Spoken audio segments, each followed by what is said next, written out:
받았습니다. 오늘 말씀의 제목 읽어보겠습니다. 시작.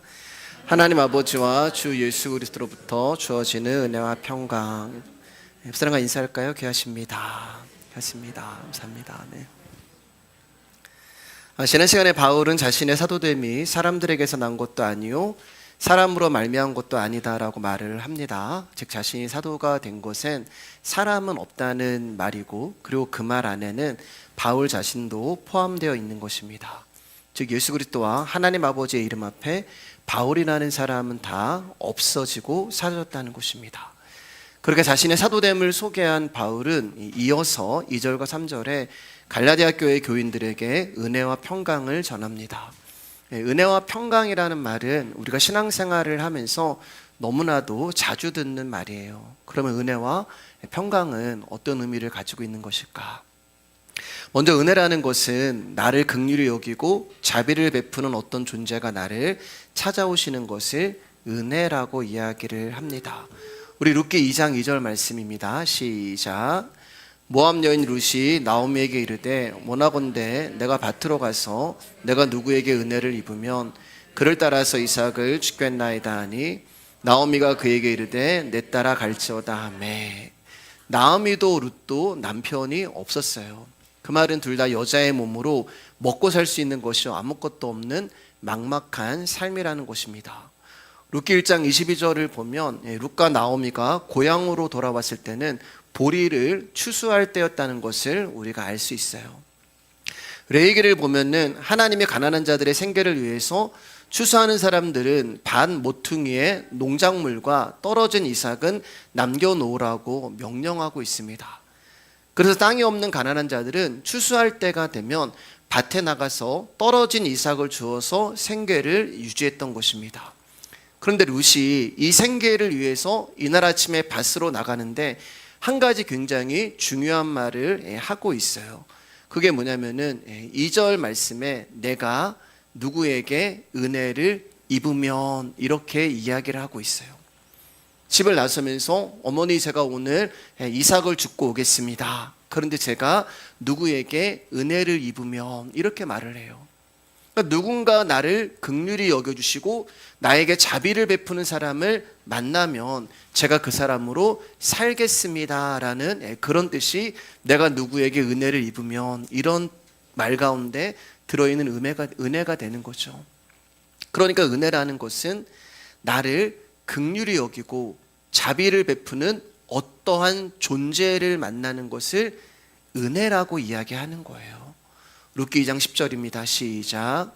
룻이 엎드려 얼굴을 땅에 대고 절하며 그에게 이르되 나는 이방 여인이거늘 당신이 어찌하여 내게 은혜를 베푸시며 나를 돌보시니까 하니. 그런데 정말 룻이 자기에게 긍휼을 베풀고 자비를 베푸는 어떤 사람을 만난 거예요. 룻이 그 사람으로부터 은혜를 받게 되자 뭐라고 이야기하냐면은 나는 이방 여인이거늘 이렇게 말을 해요. 다시 말해서 나는 은혜를 받을 자격이 없는 여자라는 것입니다. 은혜라는 뜻은 자격 없는 자에게 거저 주시는 하나님의 은총을 은혜라고 이야기를 해요. 저와 여러분들은 하나님께 부름을 받을 자격조차 없는 더러운 자들이었습니다. 지난 시간에 봤지만 우리는 죄의 허물로 죽은 자들이었단 말입니다. 즉 저와 여러분 안에는 하나님의 의를 의지하고 믿을 만한 자질과 자격이 아예 처음부터 없었던 사람들이에요. 다시 말해서 내가 자격이 있어서 당연히 구원을 받은 것이 아니라 하나님과 전혀 상관이 없는 저주받은 이방 여인이었는데 보아스 되시는 예수님이 나를 찾아오시고 보아스 되시는 예수님이 나를 긍휼히 여겨주시고 자비를 베풀어 주셨기 때문에 저와 여러분들이 구원을 얻어서 그분의 신부가 된 거예요. 그게 은혜란 말입니다. 그렇기 때문에 은혜라는 단어 외에는 사람이 무언가를 할 수 있는 공간과 기회가 단 1%도 없는 거예요.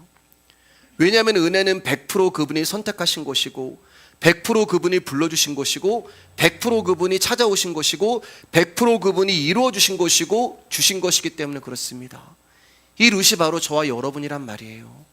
그러니까 보아스 되시는 예수님의 은혜가 룻이라는 우리의 상황과 처지와 눈물과 아픔을 불쌍히 여겨주시고 긍휼을 베풀어 주셔서 우리가 그 은혜를 입은 자들이 된 거예요. 그래서 내가 누구에게 은혜를 입으면 그렇게 말씀하는 것입니다. 누가복음 1장 28절입니다. 시작. 그에게 들어가 이르되 은혜를 받은 자여 평안할지어다 주께서 너와 함께 하시도다 하니 마리아가 기도를 하고 있는데 천사가 찾아와서 은혜를 받은 자여 평안할지어다 주께서 너와 함께 하시도다라고 말씀을 주십니다. 그러니까 은혜를 받았다는 것은 그분이 나와 함께 하신다는 거예요. 여러분, 제가 말하는 공통점이 있습니다. 지금 그것은 은혜를 존재로 말씀드리는 거예요. 룻이 만난 은혜도 존재고 마리아가 만난 은혜도 그 은혜가 너와 함께 할 거야, 존재란 말이에요. 그 존재가 나와 함께 있다는 것은, 주께서 너와 함께 있다는 이 하나님의 말씀은 우리 가운데 감격을 주고 위로를 주고 힘을 주고 평안을 줍니다. 아마 저와 여러분들이 마리아처럼 하나님의 음성을 직접 듣는다면, 마리아야 평안할지어다, 은혜를 받았다, 주님이 너와 함께 하신다, 이런 음성을 우리가 직접 듣는다면 여러분, 우리는 가슴이 벅차고 눈물 나고 두 손을 들고 하나님께 제 삶을 바치겠다고 하는 고백과 함께 영광과 감사와 사랑을 고백을 하나님께 드렸을 거예요. 그런데 이어지는 천사의 메시지는 결코 마리아에게 기쁜 소식, 복음이 될 수 없다는 말입니다. 아니, 절대 마리아에게는 이루어져서는 안 되는 말씀이에요. 30절 31절입니다. 시작.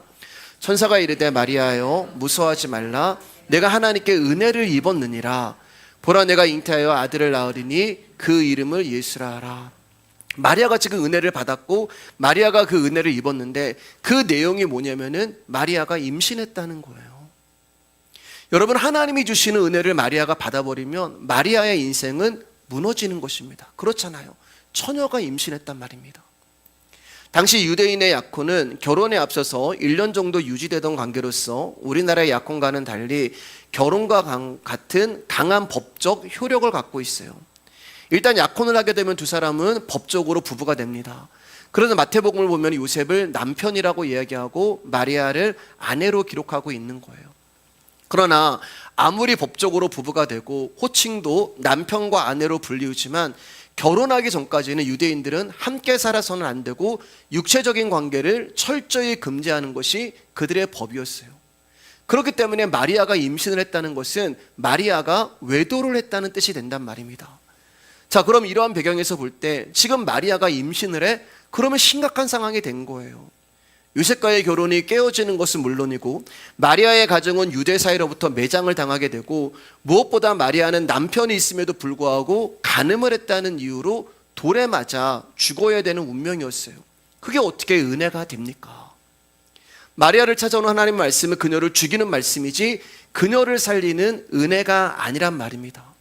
저와 여러분 중에 이와 같은 은혜를 받고 싶은 사람이 누가 있겠어요?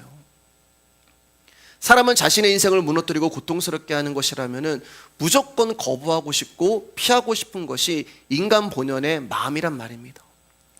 우리는 하나님의 은혜를 생각할 때 그분의 은혜를 받으면 내 인생이 형통하게 되고 막혔던 길이 열릴 것으로 생각을 합니다. 사업이 잘 되고 취업이 잘 되고 원하는 학교에 가고 질병에서 고침을 받고 대인관계가 잘 되고 불가능 일이 풀리고 내가 원하는 소망이 착착 이루어지는 것들을 우리는 하나님의 은혜라고 생각을 합니다. 그래서 그런 일이 일어나면 하나님 감사합니다라고 우리가 주님 앞에 고백을 하고 눈물을 흘리고 그렇게 살아가요. 내가 원하는 소망이 이루어지는 것들을 하나님의 은혜라고 생각을 하지, 자신을 힘들게 하고 아프게 하고 고난 가운데 두고 죽이는 것을 어찌 우리가 하나님의 은혜라고 말할 수가 있겠어요? 그러니까 지금 마리아에게 일어나는 일은 은혜가 아니라 저주란 말이에요. 그렇기 때문에 그녀는 하나님의 은혜를 받으면 안 돼요. 하나님의 약속을 거부해야 한단 말입니다. 왜냐하면 그래야만 그녀가 살 수 있는 유일한 길이기 때문에 그래요. 그래서 성경은 뭐라고 얘기해요? 은혜를 받았다고 이야기합니다. 이러한 저주를 마리아에게 퍼부으면서 은혜를 받은 자여 네가 하나님 앞에 은혜를 입었다라고 이야기를 하는 거예요. 왜 성경은 지금 마리아에게 저주를 하면서 은혜를 받았다, 입었다라고 이야기하는 것일까요? 하나님이 주시는 은혜는 마리아를 힘들게 하고 죽이고 고통스럽게 하고 멸망시킨다는 것을 하나님은 분명히 알면서도 왜 마리아를 향해서 은혜를 받은 자여라고 하시냐는 거예요. 도대체 마리아가 받은 은혜가 무엇이길래 성경이 이렇게 말씀하는 거냐는 것입니다. 마태복음 1장 23절입니다. 시작. 보라, 처녀가 잉태하여 아들을 낳을 것이요 그의 이름은 임마누엘이라 하리라 하셨으니 이를 번역한즉 하나님이 우리와 함께 계시다 함이라. 누가복음도 그렇고 마태복음도 그렇고 룻기도 그렇고 은혜를 얘기하는 정의는 같아요. 그게 뭐예요? 예수 그리스도가 나와 함께 하시는 것. 그게 은혜란 말이에요. 여러분, 말씀을 나의 처지에서 보면은 마리아처럼 불쌍한 사람이 누가 있어요? 재수가 없는 일이고 일이 잘 안 풀리는 것 같습니다. 또 그렇게 일을 만드신 하나님이 이해가 안 되고 잔인해 보이고 또 우리를 조롱하는 것처럼 느껴지기도 해요. 그런데 여러분, 한번 진지하게 생각해 보세요. 이 천지를 창조하시고 이 우주를 만드신 만물의 왕 중의 왕이 나 같은 사람을 찾아오셔서 나를 신부 삼으시고 그것도 모자라서 내 안으로 들어오셨다고 생각을 해보세요. 지금 내 안에 하나님의 아들이 잉태되어 있다고 생각을 해보세요. 여러분, 이거보다 더 큰 은혜가 어디에 있어요? 더 큰 은혜가 있으면 저에게 한번 소개시켜 줘 보세요. 이거보다 더 큰 은혜는 없는 것입니다.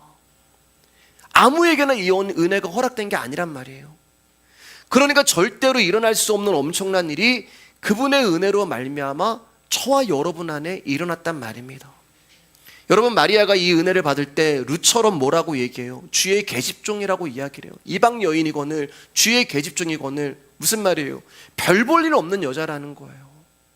저주받은 여자라는 거예요. 아무 쓸모없는 여자라는 것입니다. 벌레요 지렁이라는 거예요. 여러분, 성경의 기자들이 자기를 하나님의 은혜 앞에서 알면 알수록 더 낮아지고 깨지는 거 아시죠? 하나님, 나는 지렁입니다. 하나님, 나는 바퀴벌레입니다. 하나님, 나는 죄인 중에 괴수입니다. 여러분, 벌레요 지렁이라는 거예요. 그런데 그 엄청난 하나님이라는 존재가 벌레 안으로 들어오신 것입니다. 지렁이 안으로 들어온 거예요. 바퀴벌레 같은 내 안으로 들어오셨단 말입니다.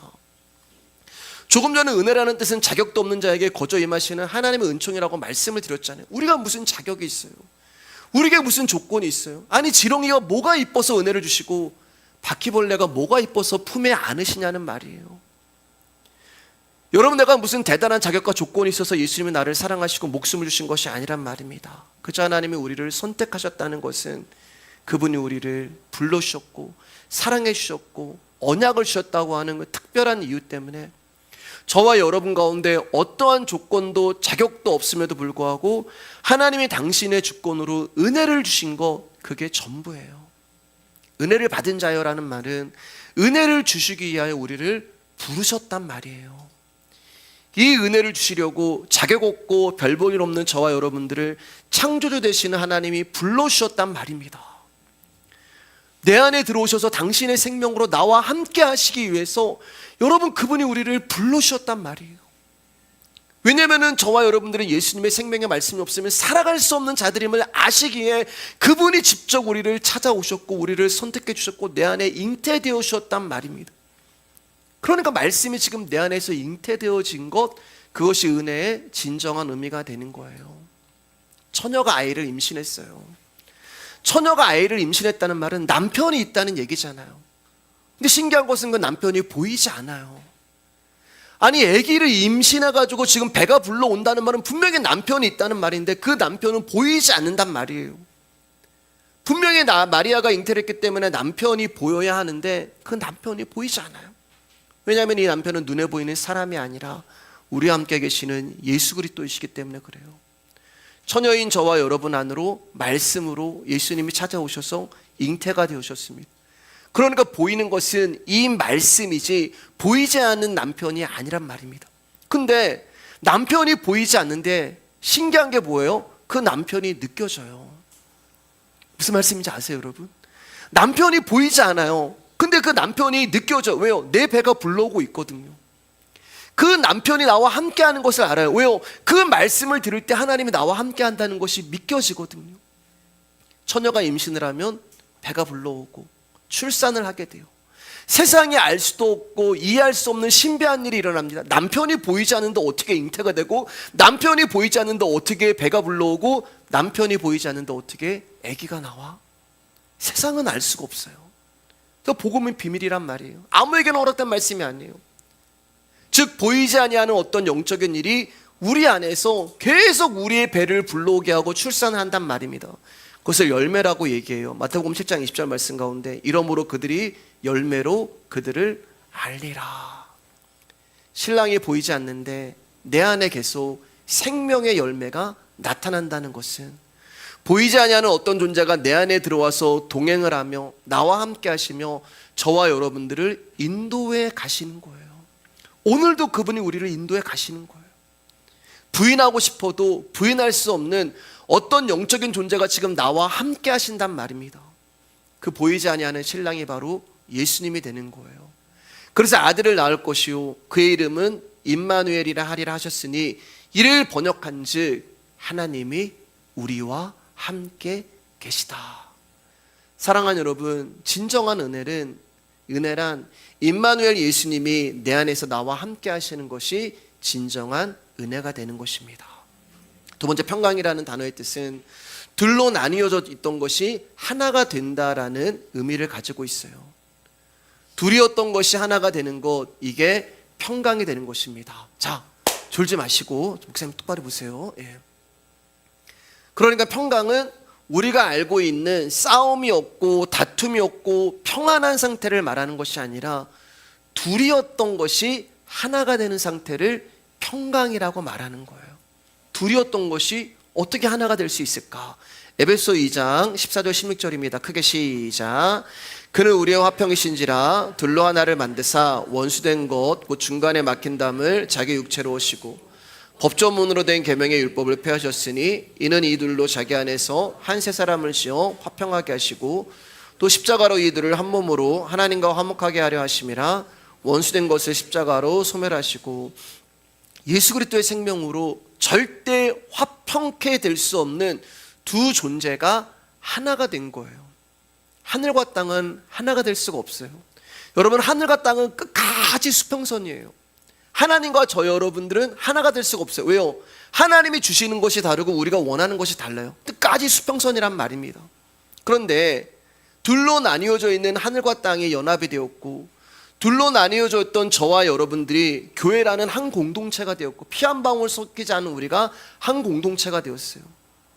그러니까 지금 바울이 말하고 있는 평강이라는 것은 세상이 말하는 전쟁도 없고 싸움도 없는 평화로운 상태를 말하는 것이 아니라 절대 하나가 될 수 없는 죄인인 우리와 하나님이 하나로 된 것을 평강이라고 얘기해요. 이것이 어떻게 이루어졌어요? 예수 그리스도의 십자가로 말미암아 그것이 이루어졌단 말입니다. 그러니까 평강 역시 존재가 되는 거예요. 자꾸만 믿음, 은혜, 평강 이런 것들을 나의 감정으로 느끼시면 안 돼요. 조금 이따 이제 결론적으로 그 부분에서 말씀드릴 것 같지만, 그래서 평강 역시 은혜와 마찬가지로 우리의 어떠함으로 우리의 노력으로 만들어낼 수 있는 어떤 느낌이나 감정이 아닌 오직 예수 그리스도를 말하는 것입니다. 그래서 오늘 본문에서 이렇게 말하는 거예요. 갈라디아서 1장 2절 3절 말씀입니다. 시작. 함께 있는 모든 형제와 더불어 갈라디아 여러 교회들에게 우리 하나님 아버지와 주 예수 그리스도로부터 은혜와 평강이 있기를 원하노라. 바울이 뭐라고 얘기해요? 주 예수 그리스도로부터 은혜가 나오고 평강이 나오고 주 예수 그리스도가 바로 은혜요 평강이다 이렇게 얘기하는 거예요. 우리가 세상에서 우리 힘으로 만들어낼 수도 없고 세상에서 은혜와 평강이 주어지는 것도 아니고 세상의 것과도 무관하며 내가 만들어내고 나의 어떠함으로 주어지는 것도 아니란 말입니다. 다시 말해서 저와 여러분들이 아무것도 한 것이 없는데 그분의 주권하에서 어떤 결과가 일방적으로 나에게 주어졌는데 그것이 은혜요, 그것이 평강이란 말이에요. 그래서 은혜와 평강이 하나님 우리 아버지와 주 예수 그리스도로부터 우리 가운데 주어지는데 이 은혜와 평강을 받는 주체가 뭐예요? 2절 보니까 갈라디아의 교회 성도란 말입니다. 그러니까 하나님은 당신의 은혜와 평강을 아무에게 주시는 것이 아니라 어떤 한 무리에게만 하나님과 화해가 되어야지만 주어지는 은혜와 평강을 주시고 계시는 거예요. 다시 말해서 은혜와 평강은 예수 그리스도로 말미암아 성도가 된 자들만 이 은혜와 평강을 받을 수 있단 말입니다. 그 성도들의 이름이 루시고 그 성도들의 이름이 마리아고 그 성도들의 이름이 갈라디아 교회 교인들이고 그 성도들의 이름이 오늘 말씀의 교회 교인들이란 말입니다. 그러니까 내 안에 은혜와 평강이 있으면 나는 하나님이 선택하신 신실한 성도가 맞고, 그렇지 않으면 하나님과 전혀 무관하다는 불신자가 된단 말이에요. 자, 그러면 이제 이 은혜와 평강이 제 안에, 여러분 안에 있는지 한번 점검을 한번 해보셔야 되겠죠. 여러분, 내 안에 은혜와 평강이 있는 것 같으세요? 없는 것 같으세요? 아마 답하기 곤란하실 거예요. 왜냐하면 우리의 믿음이 조석 같거든요. 말씀을 들으면 있는 것 같은데, 말씀을 들으면 아멘, 예수님이 나와 함께 하십니다라고 있는 것 같은데, 나의 삶에 들어가고 나의 현재의 삶과 심적인 상태를 보면은 이거는 은혜와 평강과 거리가 멀게 느껴지기 때문에 그래요. 제가 지금 수십 분 동안 은혜와 평강은 존재 되시는 예수 그리스도라고 말씀을 드렸음에도 불구하고 우리의 사고방식은 내가 편안하고 내가 염려가 없고 근심이 없어야 은혜를 받았고 평강이 있다고 생각을 하는 것입니다. 이게 은혜와 평강에 대한 우리의 오해란 말이에요. 여러분, 우리의 문제는 은혜와 평강을 믿으려고 하는 것이 아니라 자꾸 느끼려고 한단 말이에요. 눈에 보이는 어떤 팩트를 가지고 믿으려 하고, 눈에 보이는 어떤 현상을 가지고 느끼려고 해요. 분명히 남편이 없는데도 그 말씀이 존재한다는 것을 우리가 말씀으로 들었음에도 불구하고 보이지 아니하는 하나님의 말씀을 믿는 것이 아니라 눈에 보이는 어떤 신비한 일, 표적, 기적, 현상, 이런 것을 가지고 하나님을 느끼려고 한단 말이에요. 그러니까 체험신앙이 중요해, 경험이 중요해, 이렇게 얘기하는 거예요. 여러분, 신앙은 느끼는 것이 아니라 아는 것입니다. 여러분, 신앙은 느끼는 것이 아니라 예수 그리스도를 아는 거예요. 예수님이 저와 여러분 안에 있다는 것을 아는 것이고, 그분이 나에게 행한 일을 아는 것이고, 그분의 하늘나라를 아는 것이고, 그분이 어떤 분인가를 아는 거예요. 그게 믿는 거란 말이에요. 우리는 하나님에 대하여 민감해지고 진리에 대하여 민감해져야 되는데 우리는 내 감정에 대해서 민감해져요. 그래서 그 삶이 롤러코스터를 타는 것 같아요. 내가 조금 감동이 되면 막 은혜를 받은 것 같고, 세상 누구보다 뜨겁고 누구보다 믿음이 있는 것 같고, 냉랭하면 하나님이 느껴지지 않아. 예전에는 내 마음에 감동이 일어났고, 예전에는 내 마음에 막 뜨거웠는데 지금은 하나님 날 사랑하지 않는 것 같아. 그분이 안 느껴져. 느끼려고 하지 마세요, 여러분. 아침에는 내가 믿음이 충만해서 온 세상이 행복으로 가득한데 조그만 일이 나에게 생겨도 은혜는 사라지고 평안은 사라지고 내 삶이 세상에서 제일 불행한 삶이 되는 거예요. 이게 우리 연약함이에요. 그런 성경은 끊임없이 자기 부정을 얘기하고 자기 부인을 얘기합니다. 나는 아무것도 아니야. 이 말이 무슨 말이냐면 여러분, 거기서 제발 탈출하라는 얘기예요. 근데 이게 우리 힘으로 안 된단 말이에요, 여러분. 나를 부정하고 나를 부인하고 내가 여기서 탈출해 봐야지, 안 돼요. 우리가 무엇을 노력해서 되는 것도 아니고 배우고 익힌다고 해서 되는 것도 아니에요. 오직 그분의 말씀 앞에 잠잠히 머무는 방법 말고는 우리에게는 없습니다. 그리고 그 말씀 앞에서 나에 대해서 절망하고 하나님의 소망 외에는 답이 없음을 깨닫는 것 외에는 우리에게는 답이 없어요. 여러분, 예수님을 믿는다는 것은 나의 힘을 사용하여 최선을 다하는 것이 아니라 하나님의 최선이 내 안에서 역사하도록 기다리는 거예요. 기다리는 거.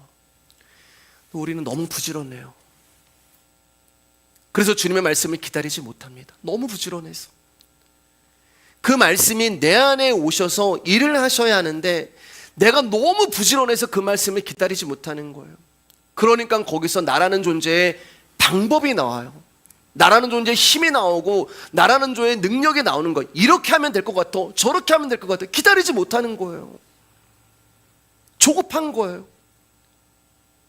그냥 어떤 문제가 일어나고 어떤 상황이 되고 어떤 어려움이 찾아오면은 하나님의 뜻이 있겠지, 그분이 이것에 대해서 무슨 일을 하시겠지라고 그분이 하실 일을 기다려야 되는데 우리는 너무 부지런하니까 이렇게 하면 될 것 같아, 저렇게 하면 될 것 같아.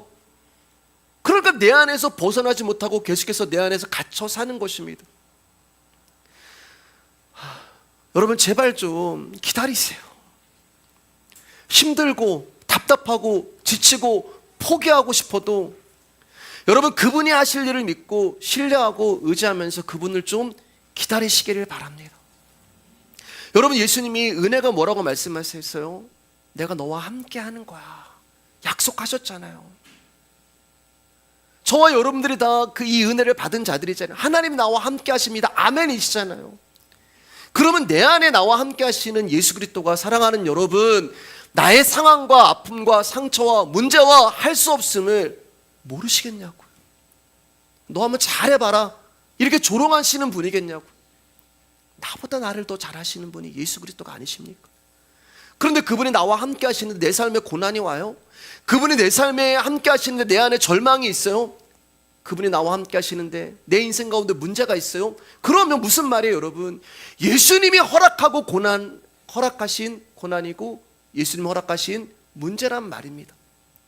예수님이 이 문제에 대해 하나님의 뜻이 있으시기에 우리로 하여금 절망하게 만드시는 거예요. 여러분 이건 제 이야기가 아니에요. 성경에 있는 수많은 인물들을 보면 하나님이 그들이 자기 자신에게 철저히 절망할 때까지 도와주셨어요? 아니요. 침묵하셨어요. 침묵하세요. 그 상황을 받아들이고 내 힘으로 이것은 어떻게 할 수 없구나. 나에게 소망이 없구나. 나는 절망뿐이구나라는 걸 깨닫게 될 때까지 하나님은 침묵하세요. 기다리세요. 그리고 그때 하나님 내가 정말 할 수 있는 것이 아무것도 없습니다. 그 입술의 고백이 아니라 입술만으로 나는 아무것도 아닙니다 이런 거 말고 여러분 이제는 좀 진짜 주님 제가 할 수 있는 게 아무것도 없네요. 나는 절망이고 불능입니다.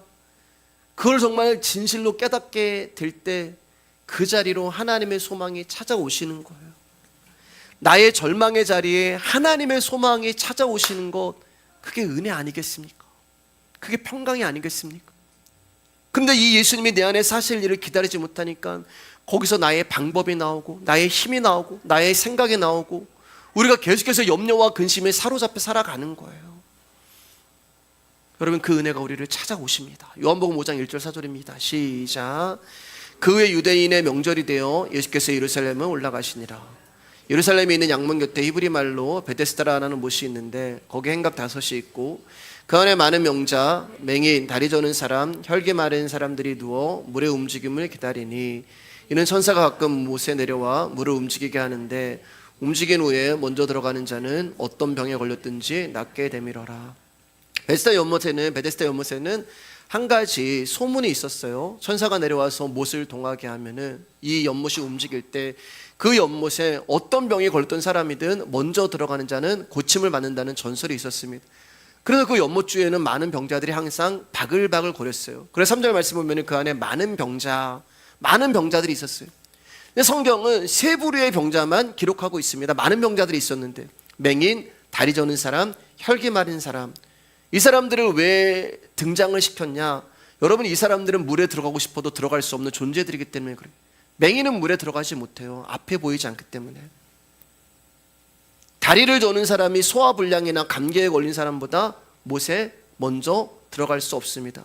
혈기 마른 자는 중풍병자를 말하는데 중풍병자가 어떻게 뛸 수 있어요? 그러니까 이 세 부류의 병자들은 자기 힘으로 연못에 들어갈 수 없는 자들이란 말이에요. 다시 말해서 자기에게 자격과 조건이 안 되는 할 수 없는 자들이란 말이에요. 근데 문제는 뭐냐? 안 된단 말이에요 여러분. 안 돼요. 그 연못에 들어갈 수 없는 자들이란 말입니다. 근데 이 사람들은 자기가 어떤 상태인지를 몰라요. 내가 지금 중풍병자고 내가 맹인이고 내가 혈기 마른 자라는 것을 몰라요. 그런데 자기 상태가 어떤지 모르니까 뭐 하는 거예요? 물이 동하기만을 바라고 있어요. 저 물이 동하면은 내가 제일 먼저 들어가야지. 그 연못만 뚫어지게 바라보고 있는 거예요. 못 들어가는데 내가 어떤 상태인지를 모르니까 저기에만 들어가면 마치 무언가를 할 수 있는 자처럼 착각을 하며 살아간단 말입니다. 아무것도 못하는데. 5절 말씀에 거기 38배 된 병자가 있더라. 성경은 이제 베데스다 연못에 있는 많은 환자 가운데서 한 사람을 클로즈업하고 있어요. 그를 38년 된 병자라고 소개를 합니다. 38년, 40년 이런 성경에 이런 단어가 나오면 인생 전체를 말하는 거예요, 여러분. 그 사람이 인생 전체를 말하는 거예요. 날 때부터 누워 있었단 말이에요. 태어날 때부터 자리에 누워 있었던 사람, 베데스다에 있는 병자들조차, 이 세 부류의 저주받은 병자들조차 경쟁 상대로 여기지 아니하는 더 밑바닥에 있는 사람이 등장을 했단 말이에요. 그 사람이 38년 된 병자예요. 이 사람이 저와 여러분이에요. 근데 이 사람도 뭘 하고 있어요? 연못만 바라보고 있어요.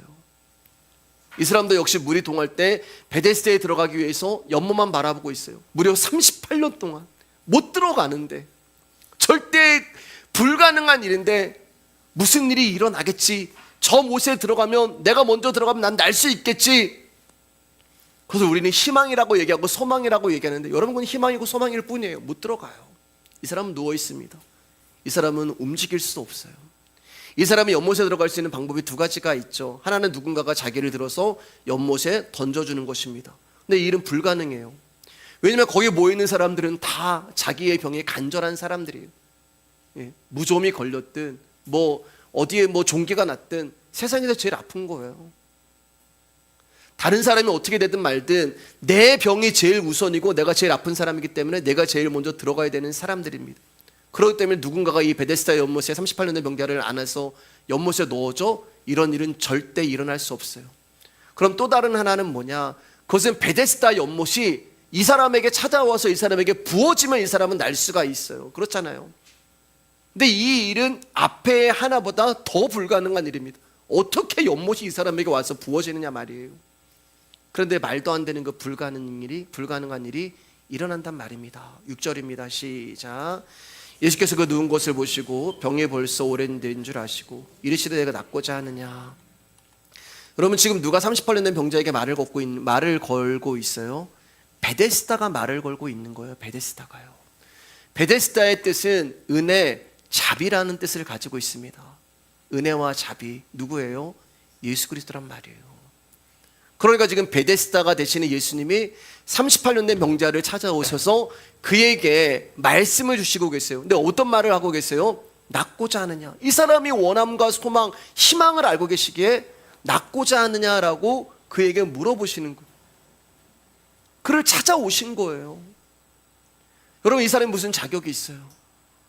룻도 그렇고 마리아도 그렇고 이 38년 된 병자도 저주받고 비참하고 하찮고 할 수 있는 것이라고는 누워있는 것밖에 아무것도 할 수 없는 이 존재를, 쓸모없는 이 사람을 예수님이 찾아오셨단 말입니다. 왜요? 당신 안으로 그 사람을 집어넣기 위해서, 당신이 그 안으로 들어가시기 위해서. 그게 왜요? 은혜이기 때문에요. 이 사람은 갈 수 없잖아요. 죽은 자가 어떻게 갈 수가 있어요? 한 땅이 어떻게 하늘로 갈 수가 있어요? 그래서 하늘이 땅으로 찾아오셨고 생명이 죽은 자들로 찾아오신 거예요. 그러니까 저와 여러분들이 거룩하지 못하고 흠이 많은 존재인데, 거룩하고 흠이 없는 존재가 우리 안으로 들어오셨기 때문에 우리가 거룩하고 흠이 없는 존재가 된 거란 말이에요. 그래서 우리가 구원을 얻은 거고 우리를 선택하신 거예요. 여러분, 38년 된 명자가 뭘 했어요? 한 게 뭐가 있어요? 이 사람은 이날도 자기의 불능을 오늘도 끌어안고 그 자리에 주저앉아서 멍하니 베데스다 연못만 바라봤어요. 자기의 불능을 가지고. 그런데 그러한 자를 베데스다가 찾아오십니다. 이 사람은 베데스다에 들어가려고 특별 새벽 기도도 하지 않았어요. 영적인 제자 훈련도 받지 않았어요. 어떤 세미나를 받지도 않았어요. 노력하지도 않았어요. 애쓰지도 않았어요. 그런데 베데스다가 아무런 조건 없이 이 사람을 찾아오신 것입니다. 그리고 이 사람을 당신 안으로 끌고 들어가신 거예요. 그러니까 참된 안식, 진정한 은혜와 평강은 우리가 노력해서 고민해서 얻을 수 있는 것이 아니라 그분이 오셔야만 되는 거예요. 8절 말씀입니다. 시작. 예수께서 이르시되 일어나 내 자리를 들고 걸어가라 하시니, 이 사람이 어떻게 그리스도 안으로 들어올 수가 있겠어요? 이르시되, 말씀하시되 일어나 내 자리를 들고 걸어가라. 예수 그리스도의 입에서 나오는 말씀으로 완성이 되는 것입니다. 그렇기 때문에 말씀은 글자도 아니고 문자도 아니고 존재가 되신, 말씀이 육신이 되어 우리 가운데 오신 예수 그리스도란 말입니다. 말씀이신 주님이 우리 안으로 침노에 들어오신 거예요. 진정한 은혜의 삶은 우리를 묶고 있는 방법에서 탈출해서 말씀으로 가는 거예요. 여러분, 교회가 방법론을 많이 사용하면, 방법론을 좋아하는 교회는 금방 성장하고 금방 부흥해요. 제가 말씀드렸잖아요. 이것도 해보고 저것도 해보고 이렇게도 해보고 저렇게도 해보고. 그러나 그것이 우리를 묶고 있는 저주에서 우리를 풀어놓아 다니게 하지 않는단 말입니다. 풀어놓아 다니게 하라는 예수 그리스도의 말씀이 저와 여러분들을 베데스다라고 하는 연못에 빠지게 하는 거예요. 그 말씀이 우리를 향한 주님의 사랑이며 긍휼이 되는 것입니다. 우리에게 조건과 자격이 주어지는 것은 참된 은혜가 아니에요. 하나님의 긍휼은 나의 힘과 어떠함을 가지고 1등으로 주님을 향해서 달려오는 사람에게 주어지는 것이 아니라, 오늘도 아무것도 하지 못한 채 나의 불능을 가지고 그저 주저앉아 있는 38년 된 우리에게 하늘이 찾아오셔서 우리 안에 하나님 나라를 이루어 주시는 것이 진정한 베데스다에 되시는 예수님이 되시는 것입니다. 근데 그 시간이 얼마 걸렸다고 여러분? 38년이요. 왜요? 기다리지 못해서요. 38년 걸린 거예요, 그 시간이요. 아니, 어차피 예수님 좀 이 일을 행하실 거라면, 하나님의 뜻에 있는 것이고 계획에 있는 것이라면, 아니 좀 빨리 오시지 왜 38년째 오셨습니까? 왜 38년째 오셨을까요? 1년째 오셔도 되는데, 아니 왜 38년이나 그 오랜 시간을 이 사람이 이런 고난과 고통과 문제와 어려운 가운데 두게 만드셨어요? 하나님이 여러분의 인생 가운데 그 전까지는 나 몰라라 하시다가 38년째 개입을 하신 걸까요? 아니에요, 여러분. 그분은 우리의 인생 내내 개입을 하셨어요. 우리의 인생 내내 우리를 쫓아다니셨어요. 여러분들이 어린 시절부터 해서 하나님이 계속해서 우리를 쫓아다니셨어요. 너 그렇게 살면 안 돼. 너 그리로 가면 안 돼. 너 그거 가면 안 돼. 끊임없이 우리를 설득하셨어요. 우리의 인생 내내 그분은 우리 개입하셨고, 우리를 쫓아다니셨고, 우리를 설득하셨고, 우리가 말씀하셨고, 우리를 붙잡으셨고. 그런데 왜 우리가 몰랐을까요? 기다리지 못했단 말입니다. 우리가 기다리지 못하니까 나의 방법과 힘이 나오는 거예요. 하나님의 사랑은 일방적이에요. 일방적인 개입, 일방적인 간섭입니다. 근데 우리는 어떻게 해요? 하나님 필요 없어요. 그런 사랑 필요 없어요. 나 하나님 없어도 얼마든지 잘 먹고 잘 살 수 있어요. 나 하나님 없어도 내 힘으로 얼마든지 연못까지 갈 수 있어요. 어느 정도는 되겠죠, 내 힘으로. 어느 정도는 내 힘으로 이 세상에서 내가 원하고 싶은 걸 이룰 수가 있겠죠. 그러나 우리는 베데스다 연못 안으로 들어갈 수 없단 말입니다. 나는 하나님 없어도 얼마든지 잘 살 수 있고, 나는 하나님 없어도 내 힘으로 뭔가를 할 수 있고, 나는 하나님 필요가 없어요. 하나님이 필요가 없으니까 기다리지 못하는 거예요. 왜요? 내 방법이 있고 내 힘이 있으니까. 그래서 나와 함께 하시는 하나님의 섭리를 깨닫지 못하는 것입니다. 언제까지요? 37년 23시 59분 59초까지 모르는 거예요. 그리고 38년이 되었을 때 그제서야 이 사람이 내가 누구인지를 알게 되는 것입니다. 그제서야, 뭐야, 나 다리가 움직이지 않네? 뭐야, 나 내 의지와 상관없이 일어설 수 없는 자네? 그제서야 나에게 힘이 없다는 것을 알게 되고, 그제서야 나는 누군가가 도와주지 않으면 살아갈 수 없는 존재라는 것을 알게 되는 거예요. 그저 자기가 할 수 있는 것은 다른 사람이 연못을 향해서 달려가는 것을 보는 것이고, 기어가는 것을 보는 것 외에 나는 할 수 있는 것이 아무것도 없다는 것을 37년 23시 59분 59초에서 1초가 딱 넘어가는 38년째 되는 시간에 알게 되는 거예요. 여러분, 사람이 이런 상황에 처하게 되면 제일 먼저 나오는 반응은 부정을 해요. 부정. 하나님, 나는 아니에요. 내 인생 가운데 이런 일이 일어난다고요? 나는 이런 곳에 올 사람이 아니에요. 나는 이런 대우받을 사람이 아니에요. 난 이런 거 먹을 사람이 아니에요.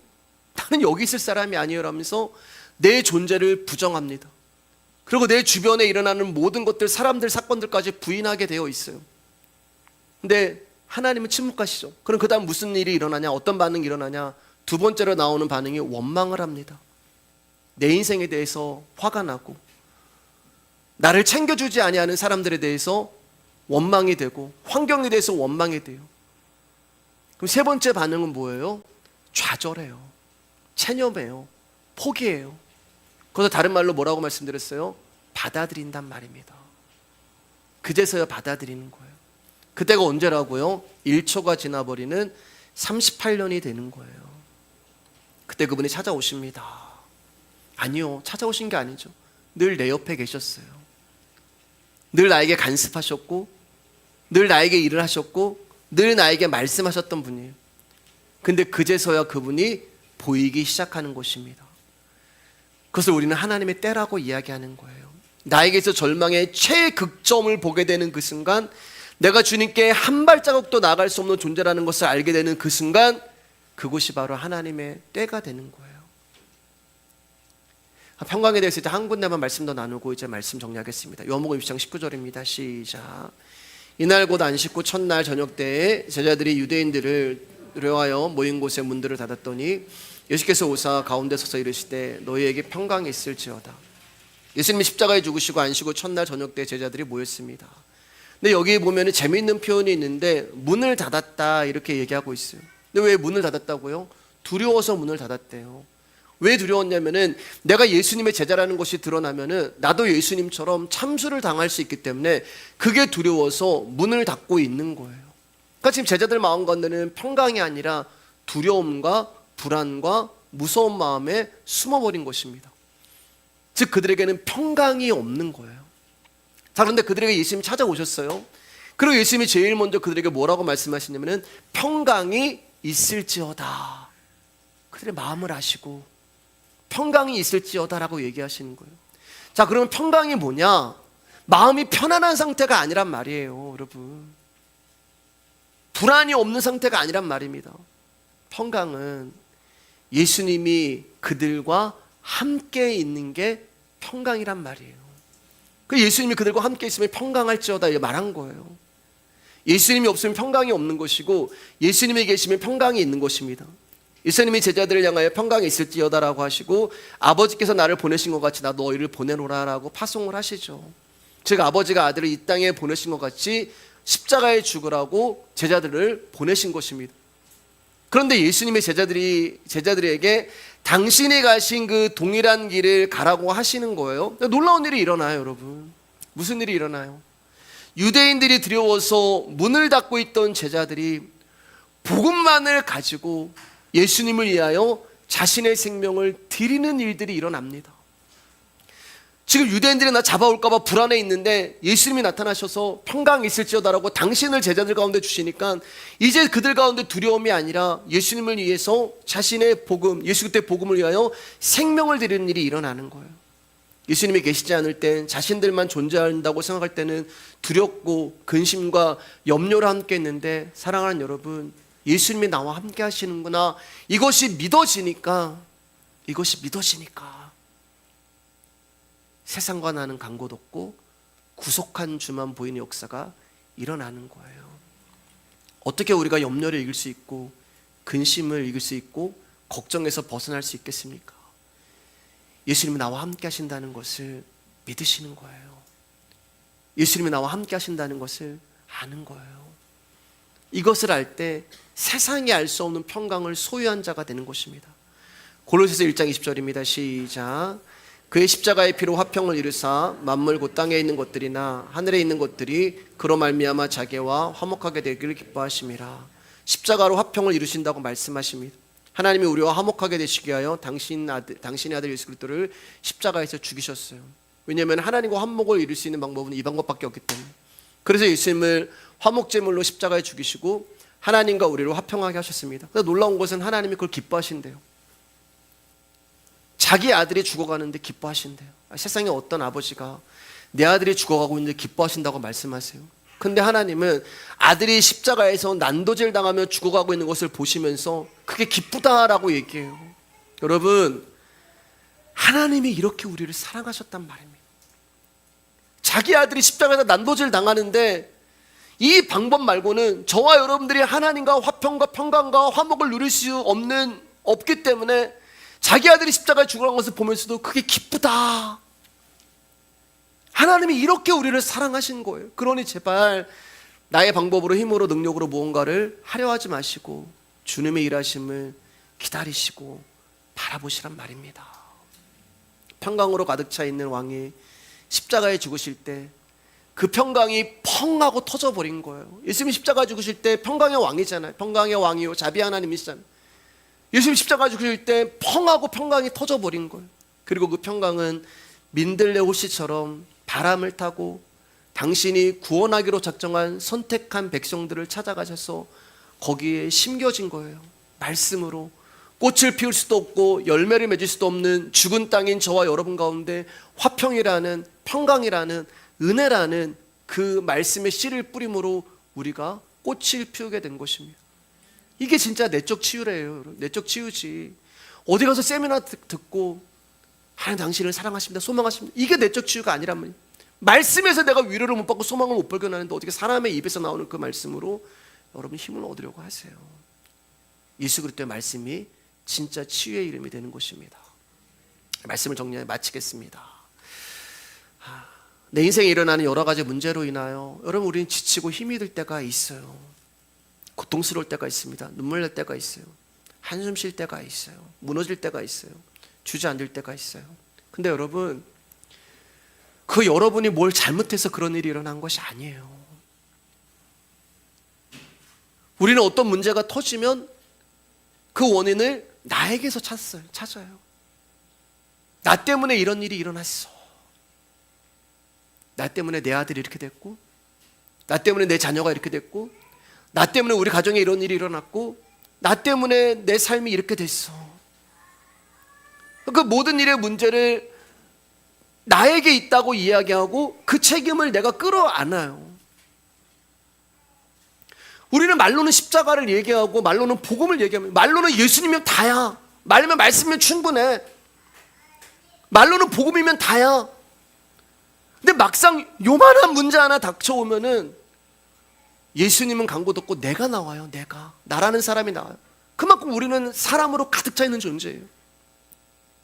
왜냐하면 이 문제가 나에게 책임이 있다고 생각을 하기 때문에 그렇습니다. 그러니 누가 무슨 획기적인 방법을 제시하면은 거기에 막 귀가 열리고, 누가 와가지고 이렇게 하면 돼, 저렇게 하면 돼, 거기에 손짓하고 그 사람의 말에 귀가 열리는 거예요. 좋아요, 여러분. 그러면 그렇게 하면 여러분 문제가 해결됩니까? 그 사람의 방법이 솔깃하고 그 사람의 말이 뭔가가 당기는 게 있어가지고 그대로 하면은 그 문제가 해결이 되고 거기서 자유해지던가요? 아니요, 여러분. 오히려 그 문제에 대한 책임감 때문에 더 깊은 수렁에 빠지고 거기서 헤어나오지 못하게 되는 것입니다. 여러분 잘못이 아니에요. 여러분 때문이 아니에요. 우리의 모든 실존의 문제에 대한 답은 나에게서 예수님께로 넘어가야 돼요. 우리를 만드신 그분께 있는 것입니다. 즉 내가 해결할 수 없는 문제. 근데 그분이 약속하셨잖아요. 내가 너와 함께 있어. 근데 약속하신 분이 뭐라고 말씀드렸어요? 데살로니가전서 5장 24절 말씀 가운데 너희를 부르신 이는 믿부시니, 믿을만하시니, 신실하시니 그가 또한 이루시리라. 약속하신 그분이 이루실 것입니다. 부활의 생명으로 오신 그분이 완성하실 거예요. 그분은 반드시 저와 여러분들을 회복시키실 것이고, 그분은 나를 통하여 영광 받으실 것이며, 그분이 내 안에서 당신이 풍성하게 드러나게 하실 것이에요. 내 안에서 지금도 나와 함께 하시는 아버지 하나님이 나를 아시고 나를 긍휼히 여기시고 나를 도와주실 것이에요. 그분의 은혜와 평강은 우리가 얻어낼 수 있는 것이 아니라 그분이 주셔야만 하는 것입니다. 오늘도 나의 할 수 없음을 인정하며 주님만 붙드는 저 여러분 되시기를 축복합니다.